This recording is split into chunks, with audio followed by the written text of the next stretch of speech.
اے نبی ان کو بتا تمہارے عمل کو کوئی اور نہ دیکھے، اللہ دیکھ رہا ہے، اور جس رسول کی امت ہو وہ دیکھ رہا ہے، اور جس امام اور جس حجت کے زمانے میں وہ دیکھ رہا ہے۔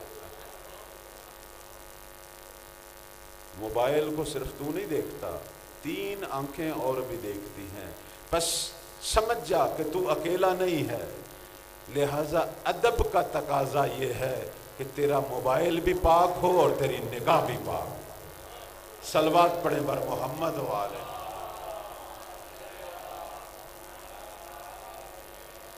میں اپنے جوانوں بچوں کو کہوں کہ کل امام کا ظہور ہو جائے، اگر وہ تجھ سے موبائل مانگ لے، تیرے اندر اتنا اعتماد اور یقین ہو، 2 سپرد کر دیں، اتنا پاک ہونا چاہیے یہ موبائل۔ جب اس طرح کا ہمارا ذہن بنے گا، یہ وہی زمانہ ہے جب مولا کے ظہور کی نشانیاں دیکھیں گے۔ صلوات پڑھیں بر محمد و آلہ محمد۔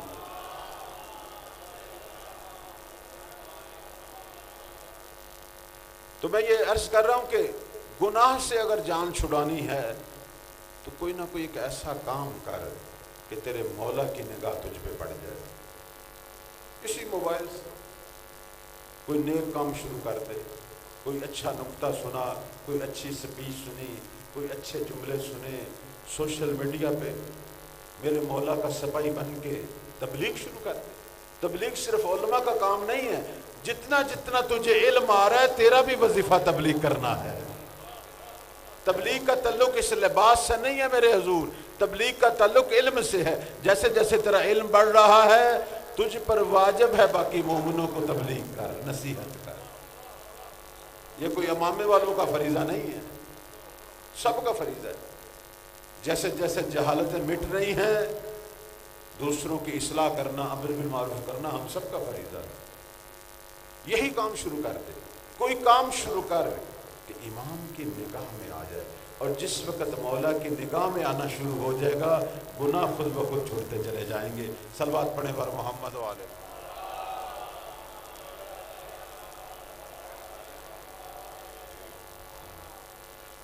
ایک بہت بڑی شخصیت سید اسماعیل ہمیری، نام سنا ہوگا، چھٹے مولا کے زمانے میں امام صادق علیہ السلام کے دور میں تھے۔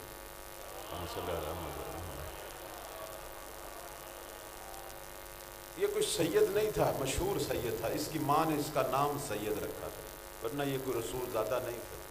اسماعیل ہمیری شراب خوار تھا اور شیعہ بھی نہیں تھا۔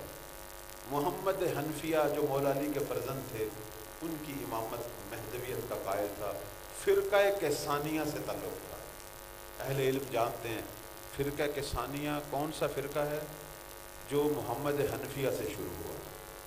جب کربلا کا واقعہ ہوا تو آل علی میں سے فقط ایک بیٹا بچا، محمد حنفیہ، باقی سارے بیٹے شہید ہو گئے۔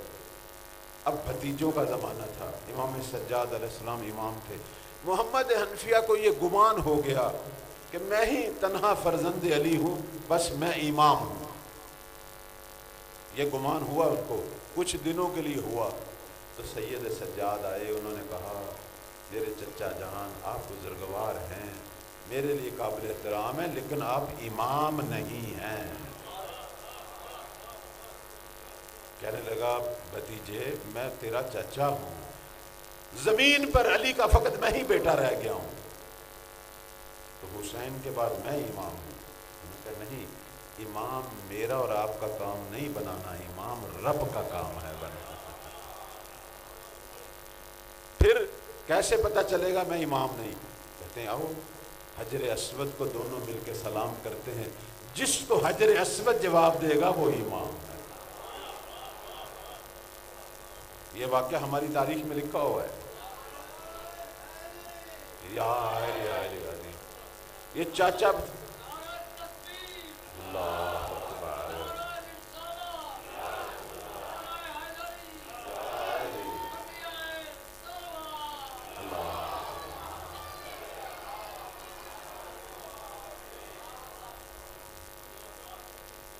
تاریخ میں لکھا ہے یہ واقعہ کہ دونوں چاچا بھتیجا پہنچے حجر اسود کے سامنے۔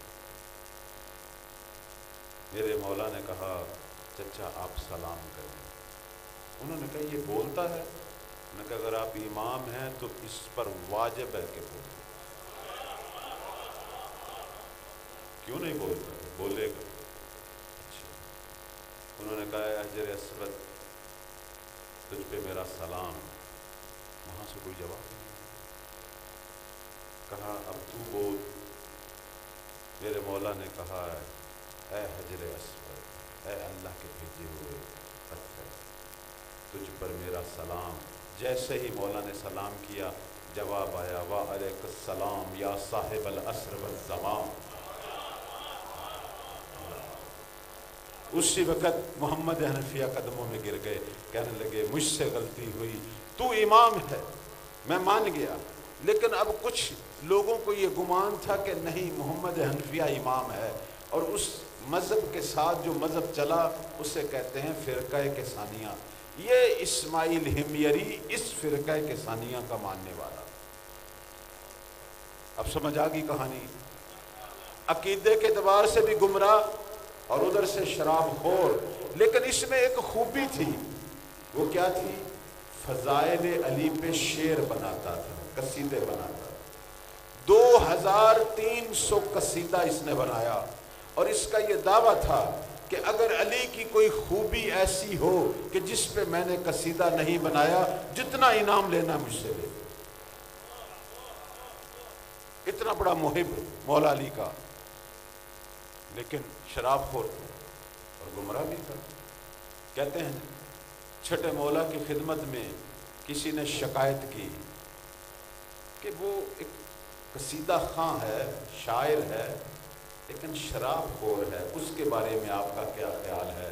میرے مولا نے مسکرا کے کہا چونکہ میرے دادا علی کے فضائل کو نشر کرتا ہے، خدا مرنے سے پہلے اس کی بخشش کا ساماں کرے.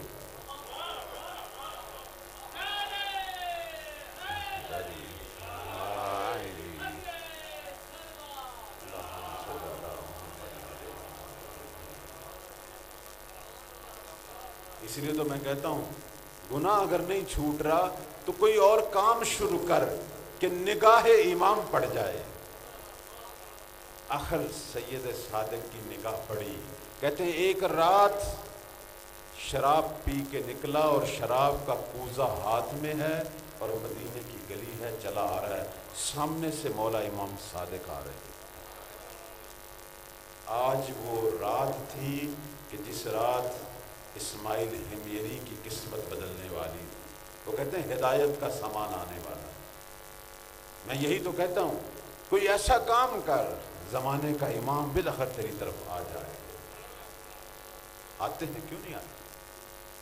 اب اس نے جب سامنے دیکھا مولا آ رہے ہیں، امام تو نہیں مانتا تھا انہیں، لیکن احترام کرتا تھا کہ بزرگ خاندان اہل بیت ہیں، یہ احترام کرتا تھا. جب اس نے دیکھا نا سید صادق آ رہے ہیں، وہ شراب کا کوزہ پیچھے ہاتھ کر کے چھپا لیا کہ ان کی نگاہ نہ پڑے. یہ ادب، یہ جو میں کہتا ہوں ادب، یہ ادب پتہ نہیں کتنی برکتوں کا ہوتا ہے. ماں باپ کا کوئی اگر ایسے ادب کرے، کوئی بری چیز ماں باپ کی آنکھ کا حیا کر کے چھپا لے، کتنی ہی برکتیں، کتنے ہی گناہ معاف ہو جاتے ہیں. کہتے ہیں مومن کی آنکھ کا ادب کرے، اس کی بھی بڑی برکتیں ہیں. اور یہاں سید صادق کی آنکھ کا حیا کر رہا تھا. جب اس نے کوزہ چھپا لیا، مولا قریب آئے، سلام، جواب سلام. کہا صادق ہمیری تیرے ہاتھ میں کیا ہے؟ کیا چیز ہے جو تو نے چھپائی ہوئی؟ اب پریشان ہو گیا کہ مولا کو کیا بتائے. آخر یہ سید ہیں، آل رسول ہیں، گستاخی ہوگی کہ اگر میں کہوں کہ اس میں شراب ہے. پریشان ہو گیا، کہنے لگا آپ آل رسول ہیں، فرزند رسول، کچھ نہیں، بس تھوڑا سا دودھ ہے. شرم سے کہا تھوڑا سا. تو میرے مولا نے اپنے ہاتھ آگے بڑھائے، کہا اسماعیل ہمیری اگر دودھ ہے تو میرے ہاتھ میں ڈال. اللہ اکبر. اب جسم کانپ گیا اس کا، پسینے سے شرابور، پریشان. کہ شراب ہے میرے ہاتھ میں، سید صادق کے ہاتھ میں کیسے ڈالوں؟ سوچنے پہ پروردگار سے کہا رب یہ بڑی غلطی ہے، آج میری آبرو ہے، میری عزت ہے، تو ہے اور میں ہوں، تو جانتا ہے کہ یہ شراب ہے، میں دودھ کے بیٹھا ہوں۔ میرے مولا نے پھر کہا اسماعیل ہمیری ڈالو نا دودھ میرے ہاتھ میں۔ شرماتے شرماتے جب اس نے کوزے کو الٹایا تو روایت میں کہ فائزہ ہوا لبن، وہاں شراب نہیں نکلی، وہاں زلال دودھ نکلا۔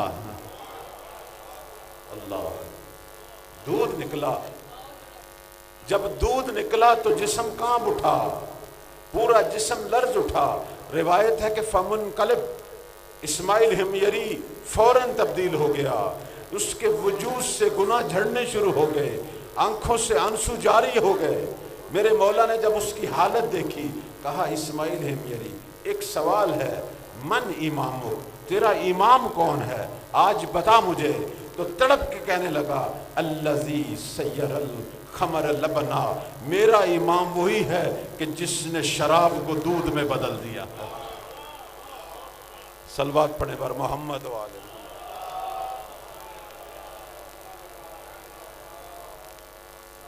میرے عزیزو، کوئی ایسا کام کرو نا کہ امام کی نگاہ پڑے۔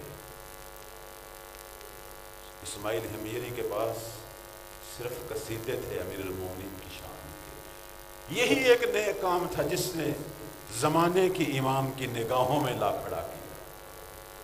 اور امام کی نگاہ ہم پر ہوتی ہے، کیوں نہیں ہوتی؟ ہمارے دلوں کو دیکھتے ہیں، سب کچھ جانتے ہیں۔ تو سمجھتا ہے انہوں کو نہیں پتہ چلتا، انہیں پتہ چلتا ہے ہمارے دلوں کو۔ یہ جو ہمارے ہاں ایک رسم ہے، ہم لوگ نیمہ شعبان کو عریضے لکھتے ہیں، بیٹھ کے عریضے لکھتے ہیں سارے، پھر کیا کرتے ہیں اسے، پھر اسے بند کرتے ہیں، پھر اٹے میں ڈالتے ہیں، پھر کیا کرتے ہیں، پھر کسی پانی میں بہا دیتے ہیں، اور یہ سمجھتے ہیں کہ اب بعد میں مولا آئیں گے، اس کو نکالیں گے، پڑھیں گے۔ یہی عقیدہ ہے نا میرے عزیزو۔ آج ہم اپنے ناقص علم سے اتنی ترقی کر گئے ہیں، آپ موبائل کھولتے ہیں، واٹس ایپ کھولتے ہیں، کوئی بھی ہے، امریکہ میں شخص بیٹھا ہوا ہے، آپ ادھر پیغام لکھتے جاتے ہیں، وہ پڑھتا جاتا ہے۔ جب تو ناقص علم سے اتنی ترقی کر گیا ہے تو کیوں سوچتا ہے تیرا عریضہ اس وقت مولا پڑھے گا؟ جب تو لکھ رہا تھا میرے مولا نے اسی وقت پڑھ لیا۔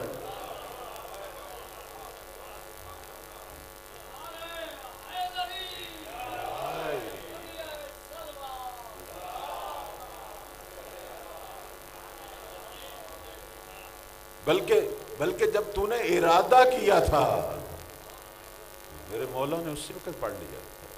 اور کیوں سال میں ایک دن رکھا ہوا ہے مولا سے گفتگو کے لیے؟ تو ہر روز گفتگو کر، ہر دن کر، وقت کا حی و حاضر امام ہے۔ یہ المیہ نہیں ہے کہ ہم نے سال میں ایک دن، تو ہر روز عریضہ لکھ، ہر روز گفتگو کر۔ بلکہ گفتگو بھی نہیں کرنا چاہتا، اپنے دل میں پکار اپنے مولا کو، تیری پکار کو سنے۔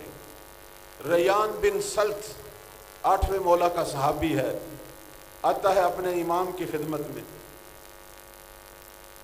کہتا ہے پتہ نہیں زندگی میں دوبارہ مجھے موقع ملے گا نہیں ملے گا، دل کرتا ہے، اپنے دل میں باتیں کر رہا ہے، دل کرتا ہے مولا اپنی کسی قمیص کا ایک ٹکڑا مجھے دے دیں جس سے اپنے کفن میرا کروں۔ ایک تو یہ خواہش دل میں ابھر رہی ہے، اور دوسری کیا خواہش ہو گئی؟ کاش مولا اپنے متبرک مال میں سے چند دینار مجھے دیں، بازار سے 2 انگوٹھیاں اپنی 2 بیٹیوں کے لیے لے کے جاؤں اور کہوں امام رضا کا تحفہ ہے۔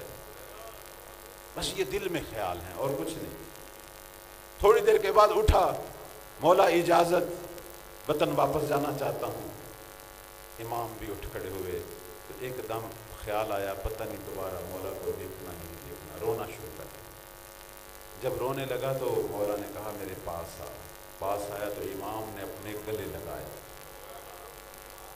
اور امام کی آنکھوں سے بھی آنسو آ گئے، چونکہ امام کو پتہ تھا اس نے دوبارہ نہیں آنا۔ دونوں روئے، امام بھی روئے اور امتی بھی رویا۔ تھوڑی دیر کے بعد مولا نے کہا ریان میری دعائیں تیرے ساتھ ہیں۔ الوداع ہو کے جب جانے لگا نا تو امام نے کہا ریان وہ سامنے کرسی پہ میں نے اپنی قمیض رکھی ہے جس سے تو اپنا کفن بنا لینا۔ اس نے نہیں کہا تھا، صرف دل میں خیال آیا۔ میرے عزیزو تو دل میں خیال آتا ہے مہدی کو سمجھ آ جاتی۔ کہنے لگا مولا آپ کو کیسے پتا چلا؟ فرمایا یہ میں نے پہلے سے رکھی ہوئی، تو نے ابھی سوچا ہے، مجھے پتا تھا تو نے کیا سوچنا ہے۔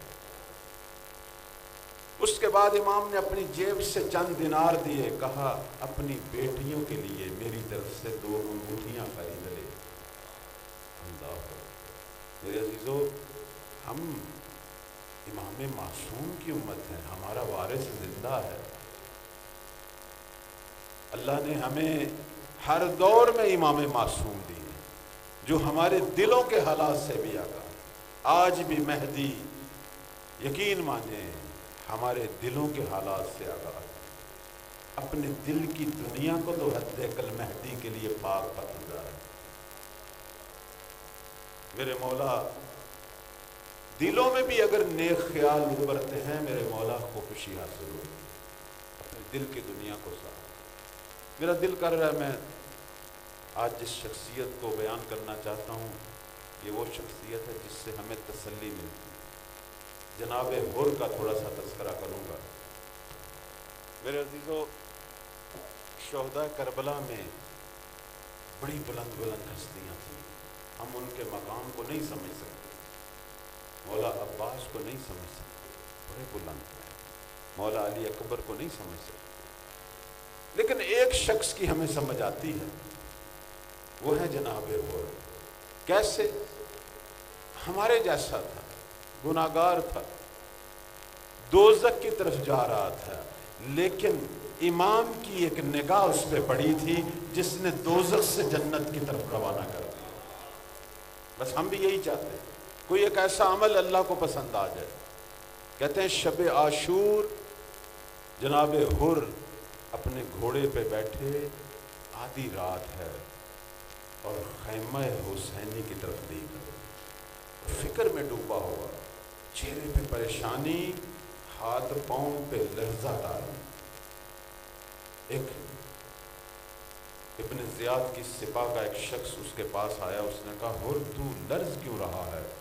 مجھ سے اگر کوئی پوچھے عرب کا شجاع شخص کون ہے میں تیرا نام لیتا، یہ چند انسان ہیں، چند جوان بوڑھے بچے، یہ 72، ہم 30,000 اور تو لرز رہا ہے۔ کہنے لگا تجھے نہیں پتا میں اپنے آپ کو اس وقت جنت اور جہنم کے درمیان محسوس کر رہا ہوں۔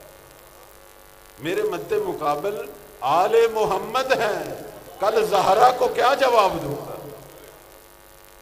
ہمارے ایک بہت بڑے عالم گزرے علامہ اختر عباس نجفی، فرمایا کرتے تھے یہ حر پہ جو اللہ کا لطف ہوا نا، ایک ہی رات میں جہنم کی طرف جانے والا حر جنت کی طرف گیا۔ اس نے بی بی زہرا کا حیا کیا۔ کب کیا تھا؟ جب اس نے گھوڑے کی لگام میں ہاتھ ڈالا تھا نا، مولا کے زلجنا کو روکنا چاہا اور امام نے کہا کہ تجھ پہ تیری ماں روئے، تو غصے سے امام کی طرف دیکھا اور یہ نہیں آگے سے، کیونکہ عرب کے اندر یہ بہت بڑی بات تھی ماں کا ذکر کرنا، غصے سے امام کی طرف دیکھا، صرف یہ کہا حسین اگر کوئی اور ہوتا میں بھی اسے ایسا ہی جواب دیتا، لیکن کیا کروں تیری ماں زہرا ہے۔ بس یہ حیا تھا کہ جس نے حر کی زندگی میں تبدیلی لانی تھی۔ میں اس لیے اپنے بچوں اور جوانوں کو کہتا ہوں کہ گناہ کے وقت کم از کم حیا کر لیا کرو، مہدی دیکھ رہا۔ اللہ بس یہ وہ وقت تھا جب اس میں اندر تبدیلی شروع ہوئی۔ اب آدھی رات ہے، سامنے خیمہ حسینی دیکھ رہا ہے، پریشان۔ خیمے کے اندر اس کے اپنے خیمے میں کھانا لگ گیا، دسترخوان بچ گیا، نوکر آیا، اس نے کہا آقا کھانا لگ گیا ہے، تشریف لائیں۔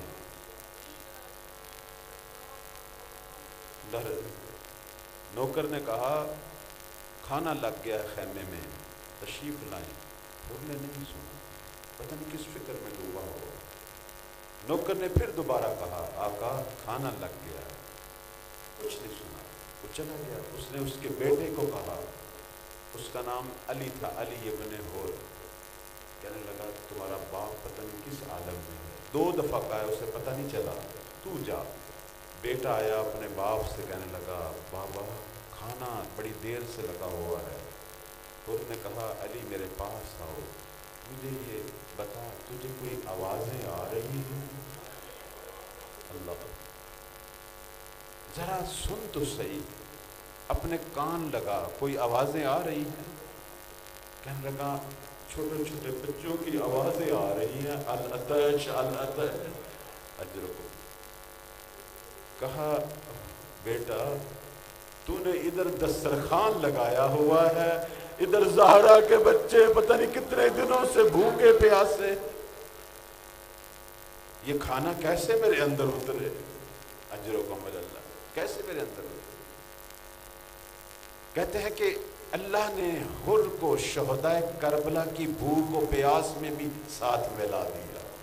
اس رات حر نے کچھ نہیں کھایا اور نہ پانی پیا، ساری رات اپنے گھوڑے پہ بیٹھا خیمہ حسینی کو دیکھتا رہا۔ صبح ہوئی، عمر ابن سعد کے خیمے میں گیا، کہنے لگا مجھے سچی بتا، واقعاً آل رسول پر حملہ کرنا ہے؟ اللہ، اس نے کہا یہ ابن زیاد کا خط ہے، اس کا خط ہے کہ ان کی گردنیں اتاری جائیں اور بازو کاٹے جائیں۔ بس یہ سننا تھا، تڑپ کے باہر آیا۔ 30,000 فوج کا سپہ سالار حر، اس نے 30,000 فوج پر لعنت بھیجی اور خیمہ حسینی کی طرف اپنا گھوڑا بڑھا دیا، کسی کی جرت نہیں تھی اسے روکے۔ جب حر کا گھوڑا دوڑا نا تو بیٹا بھی ساتھ ساتھ اپنا گھوڑا دوڑاتا ہوا باپ کے پیچھے پیچھے چلا۔ اب سامنے میرے مولا کے خیمہ گاہ میں مولا نے دور سے جب 2 گھوڑ سوار آتے دیکھے، ایک نگاہ سے دیکھے، کہا عباس اٹھو، مہمان آ رہے ہیں، ان کے استقبال کے لیے جاؤ نا، ان کو احترام سے لے کے آؤ۔ عباس جب گھوڑے پہ بیٹھے، جب دوڑایا گھوڑا، مولا عباس کے گھوڑے کی ٹاپیں جب حر نے سنی تو فوراً چیخا، کہا عباس میں لڑنے کے لیے نہیں آ رہا، میں تو معافی مانگنے کے لیے آ رہا ہوں۔ اجرکم اللہ۔ مولا عباس نے کہا میں بھی تیرا استقبال کرنے کے لیے آ رہا ہوں۔ حر کو لے کر سید الشہداء کے پاس پہنچے۔ حر نے جب حسین کو دیکھا نا تو قدموں میں گر گیا، قدموں میں گرا ہے اور خاک کربلا پہ اپنی پیشانی رگڑ رہا ہے، کہنے لگا حسین حلی من توبہ، آیا مجھ جیسے مجرم کے لیے جس نے تیرا راستہ روکا، تجھ پہ پانی بند کیا، آیا میرے لیے توبہ کی گنجائش ہے؟ اللہ اکبر۔ میرے مولا نے حر کو اٹھایا، اپنے گلے سے لگایا، کہا حر میں نے بھی تجھے معاف کیا، میرے رب نے بھی تجھے معاف کیا۔ کہنے لگا مولا میرے جرم بہت زیادہ ہیں، مجھے اجازت دیں۔ امام نے کہا حر پہلے بھی تو ایک دفعہ آیا تھا پیاسا، تیرے ہونٹ خشک تھے، تیرے گھوڑے پیاسے تھے، تیرا لشکر پیاسا تھا، لیکن اس وقت ہمارے مشکیزے بھرے ہوئے تھے، لیکن حر آج بھی تو پیاسا آیا ہے، لیکن آل رسول کے پاس پانی نہیں، ورنہ تجھے کوئی پانی پلاتے۔ اجر کو بس حر نے اجازت لی، چل پڑا قتل گاہ کی طرف، لیکن اپنے بیٹے کو دیکھا بیٹا دیکھ رہا ہے باپ کو، حر رک گیا، سوچا کہیں میرے لاشے کو دیکھ کر میرا بیٹا بدل نہ جائے، کہیں حسین کو نہ چھوڑ جائے۔ کہا بیٹا پہلے تو جا، میں پہلے تجھے شہید ہوتا دیکھوں گا، تیری شہادت کا صدمہ لوں گا، پھر میں شہید ہوں۔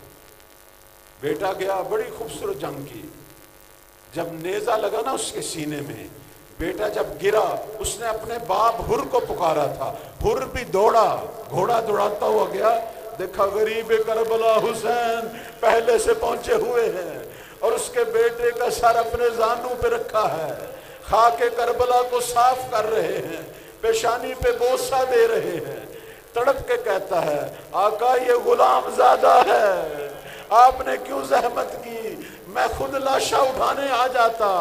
کہا حور تو بوڑھا باپ ہے، بوڑھے باپ جوان بیٹوں کے لاشیں نہیں اٹھاتے، میں خود لاشا لے کے جاؤں گا۔ میں کہوں گا مولا بھی آپ نے کہہ تو دیا، 2 گھنٹے بعد اکبر کا بھی لاشا گرنے والا۔ اللہ لعنت اللہ علیہ الظالمین۔